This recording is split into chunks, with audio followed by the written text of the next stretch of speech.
On va tout de suite regarder la bande-annonce du dernier Woody Allen qui sera présenté en avant-première, Magic in the Moonlight. Mr. Taffer is rather obnoxious. But it's not entirely unappealing. I understand you're holding a seance tonight. The planets are in alignment. Now, I will summon the unseen world. Give us a sign.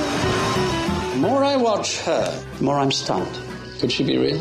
I'm beginning to question my own common sense. You've always been so certain about the world, and I've always tried to teach you that we don't know. Tell me something about my Aunt Vanessa's colourful past. I see a member of Parliament. Go on. A love affair. You cannot possibly know this. I'm overwhelmed, Sophie. I never dreamed you could look this beautiful. I believe that the dull reality of life is all there is. Bonjour Dominique. Bonjour Xavier. Alors c'est parti, c'est le Festival américain de Deauville avec un très beau film. C'est presque parti parce que la cérémonie d'ouverture a lieu dans un peu moins d'une heure à Deauville en Normandie. Donc c'est la 40e édition. Beaucoup de vedettes du cinéma américain sont attendues. 14 films en compétition. Et puis beaucoup de projections aussi. Il y aura évidemment le dernier Woody Allen, Magic in the Moonlight, dont on vient de voir un extrait. Un film également sur la vie du chanteur américain James Brown. Et puis il y aura ce film, regardez bien les images, Whiplash, du réalisateur Damien Chazelle. C'est l'histoire d'un jeune homme qui a envie de devenir l'un des meilleurs batteurs de sa génération, sous la férule d'un professeur à la fois génial et monstrueux. La version courte de ce film a remporté le festival Sundance l'année dernière et il pourrait bien séduire également les jurés de Deauville. Deauville, ça durera 10 jours. 10 jours. Alors, vous nous emmenez maintenant en Lorraine, Dominique, pour nous faire découvrir une exposition que vous avez beaucoup aimée à Metz. Au Centre Pompidou de Metz, oui, c'est une exposition qui présente un peu plus de 200 œuvres, dont les plus anciennes remontent à plusieurs milliers d'années avant notre ère. Alors, à l'origine de cette exposition, il y a une question. Comment et pourquoi les formes simples, c'est-à-dire les formes dépouillées, dépourvues de toute fioriture, ont fasciné les hommes, les artistes de tout temps, dans toutes les époques, à toutes les époques, dans toutes les aires géographiques. Et réponse donc avec cette exposition philosophique, on peut le dire. C'est un reportage de TV5 Monde.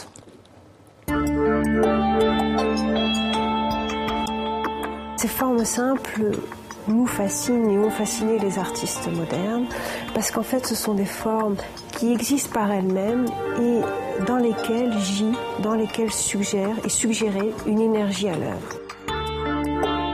La force de ces objets-là, la puissance de ces objets-là, c'est qu'ils ont une dimension parce qu'ils sont dépouillés de toute particularité, parce qu'ils sont recueillis, parce qu'ils sont dans leur attrait le plus essentiel, ont une dimension universelle.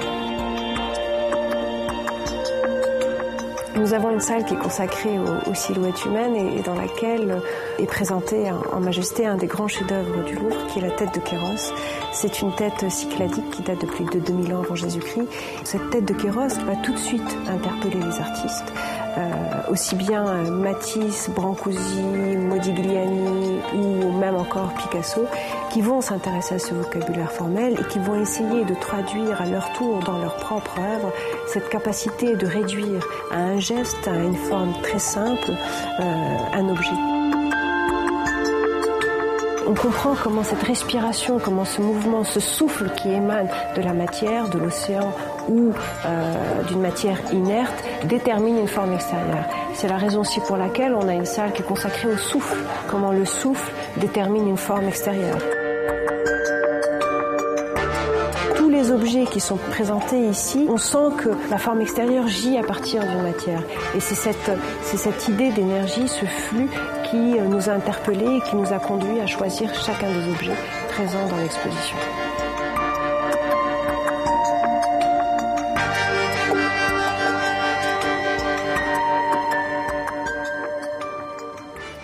Forme simple, c'est jusqu'au 5 janvier, Xavier. Alors on va terminer par la photo avec le prix du photojournalisme Visa pour l'image. Oui, c'était hier soir à Perpignan. Le photographe français William Daniels a été récompensé d'une bourse Getty Images et d'un visa d'or humanitaire du CICR, le Comité international de la Croix-Rouge.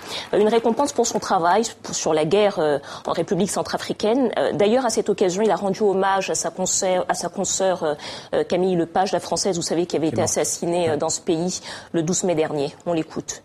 Et puis un dernier merci à une personne qui malheureusement n'est pas là, c'est Camille Lepage. J'ai travaillé beaucoup avec elle dans mon premier séjour, j'ai beaucoup d'affection pour elle. Elle avait beaucoup de talent, elle aimait beaucoup Perpignan, elle était là l'année dernière, elle avait rencontré beaucoup de monde. Donc voilà, je pense à elle et à sa maman qui est là ce soir et je crois qu'il y a son frère aussi qui est là.